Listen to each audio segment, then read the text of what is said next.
ನರೇಂದ್ರ ಮೋದಿ ಅವರು ಹೇಳಿದರು, ಎಲ್ಲ ಆಹಾರ ಪದಾರ್ಥಗಳ ಬೆಲೆಗಳೆಲ್ಲ ಇಳಿಸ್ಬಿಡ್ತೀನಿ, ಇನ್ಫ್ಲೇಷನ್ ಅನ್ನು ಕಡಿಮೆ ಮಾಡ್ತೀನಿ,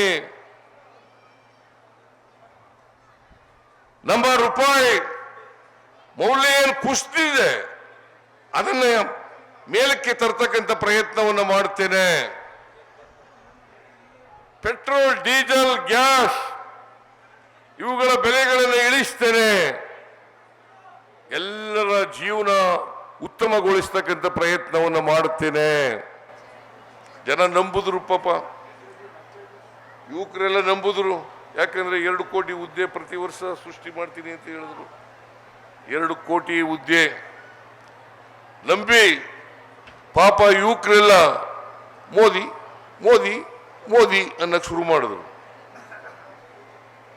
ಇದನ್ನ ಸುಳ್ಳು ಹೇಳಿದ್ರು ಮೋದಿ ಮೋದಿ ಅಂತಾರೆ ಅಂತ ಹೇಳಿ ಇನ್ನೂ ಜಾಸ್ತಿ ಸುಳ್ಳು ಹೇಳಕ್ ಶುರು ಮಾಡ್ಕೋಬಿಟ್ರು. ಈಗ ನಿಜವಾದಂತ ಬಣ್ಣ ಗೊತ್ತಾಗಿದೆ, ಮೋದಿಯವರ ನಿಜವಾದಂತ ಬಣ್ಣ ಗೊತ್ತಾಗಿದೆ. ನಾಳೆ ಮೈಸೂರಿಗೆ ಬರ್ತಾ ಇದ್ದಾರೆ.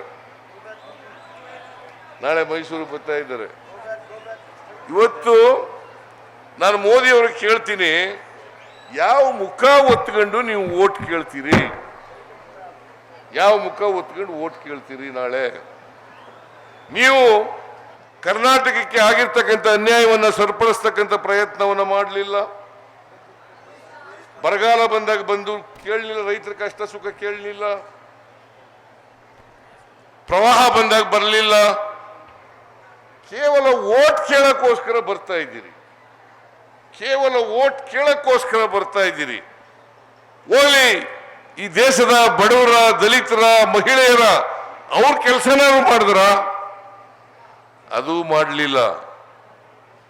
ಬರಗಾಲ ಬಂದಿದೆ ಕರ್ನಾಟಕದಲ್ಲಿ, ಬರಗಾಲಕ್ಕೆ ಇವತ್ತವರೆಗೆ ₹1 ಬಿಡುಗಡೆ ಮಾಡಕ್ಕಾಗಿಲ್ಲ.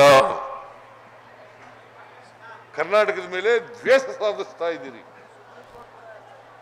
ಕರ್ನಾಟಕದ ಬಗ್ಗೆ ದ್ವೇಷ ನಿಮಗೆ, ಮಲತಾಯಿ ಧೋರಣೆ ನಿಮಗೆ. ಇವತ್ತು ನೀವು ಕೇಳಬೇಕಾಗ್ತದೆ, ನೀವು ₹1 ಆದರೂ ಯಾಕೆ ಕೊಡ್ಲಿಲ್ಲ? ಅದು ಅವ್ರ ಮನೆಯಿಂದ ಕೊಡೋದಲ್ಲ, ಕೇಂದ್ರ ಸರ್ಕಾರದ ದುಡ್ಡಲ್ಲ, ನಮ್ಮ ಹಣ, ನಮ್ಮ ತೆರಿಗೆ ಹಣ, ನೀವು ಕೊಡ್ತಕ್ಕಂಥ ತೆರಿಗೆ ಹಣ. ಈ ಹಣ ಕೊಡ್ಲಿಕ್ಕೆ ಇವ್ರಿಗೆ ಹೊಟ್ಟೆ ಉರಿಯಲ್ಲ.